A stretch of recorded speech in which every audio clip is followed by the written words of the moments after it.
Hey guys, in today's video I am going to show you how to grow and care for the chrysanthemum. Chrysanthemum is one of the most popular winter flowering plants and I am 100% sure that you would be love growing chrysanthemum at your home. Chrysanthemum needs longer night time to produce the blooms, and that's why the ideal time to grow the chrysanthemum is the winter season. And if you want to start from the seeds, then you can sow the seeds at the end of the September or even in the October month. Like as always, I am going to start the video with planting the seedling, and at the end of the video you are going to see lots of blooms.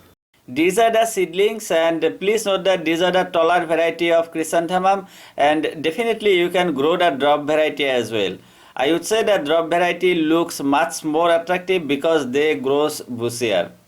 To transplant the seedlings, I am going to use very small pot. As you can see, this is just a 4-inch of container, and the best part of chrysanthemum is that you don't need a huge pot to get lots of blooms. You can use either 4-inch or even 5-inch of container. However, it's not going to hurt you if you are going to use bigger pot, let's say 10-inch or even 8-inch.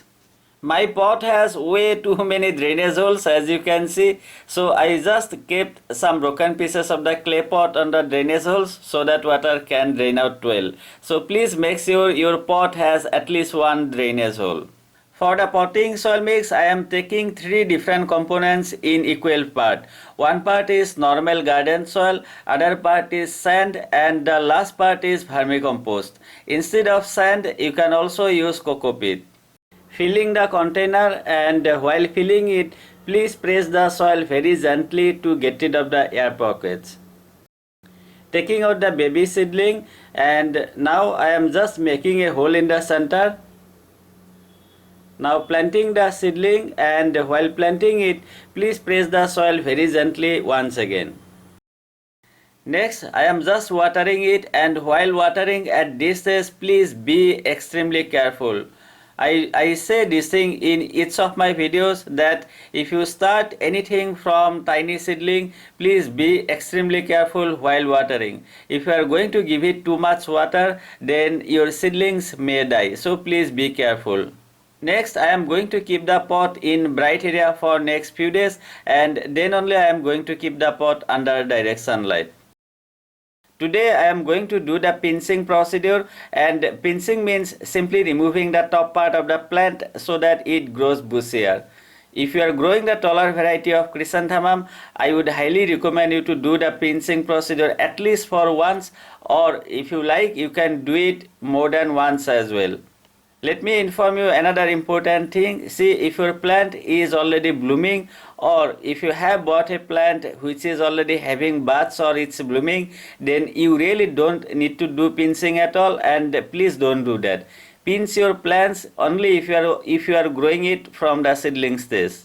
I am just using a sterilized blade to cut the top part, but definitely you can use your fingernails to do the pinching. While talking about the sunlight requirements, please note that chrysanthemum would be blooming well and growing well if they get near about 6 to 8 hours of direct sunlight. However, as of now, all of my chrysanthemum plants are getting only 3.5 hours of direct sunlight. Anyway, let's see what happens, and hopefully they are going to bloom well. So this is how all of my plants are looking after 30 days, and today I am going to fertilize my plants.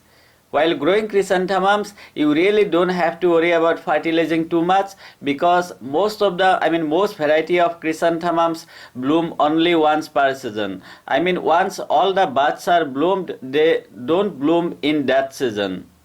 As a fertilizer, I am just going to apply 50 grams of vermicompost, and I would be applying the vermicompost on the top layer of the soil.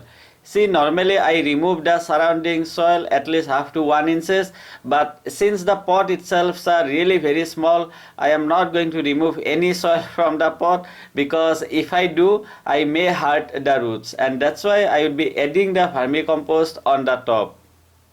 However, instead of vermicompost, you can also apply DAP or NPK 19-19-19.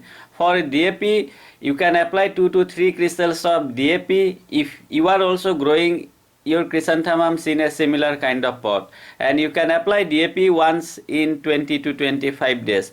For NPK 19-19-19, you can take half teaspoon, mix it into 1 liter of water, and then apply directly on the soil once in 15 to 20 days. After fertilizing, please don't forget to water your plants.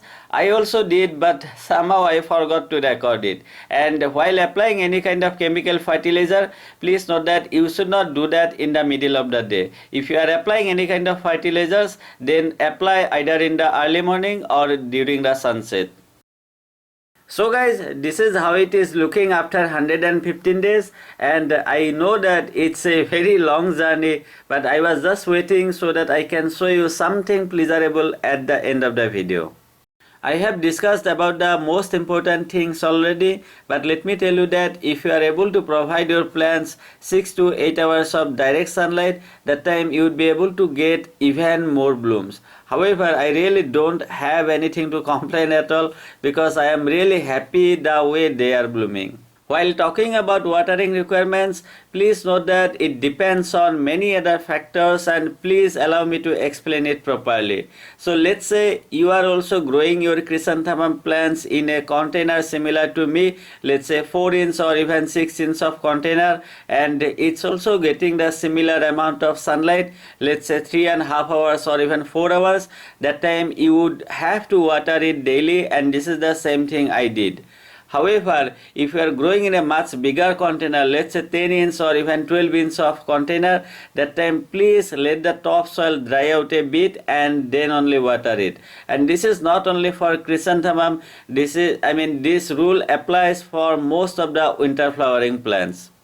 While talking about protecting your plants from different kind of pest attack, please use the neem oil once in 7 to 10 days. It's really very easy to use the neem oil. Just take 5 ml of neem oil, take 4 ml of light hand wash, mix them into 1 liter of water, and then spray on the leaves of your plants.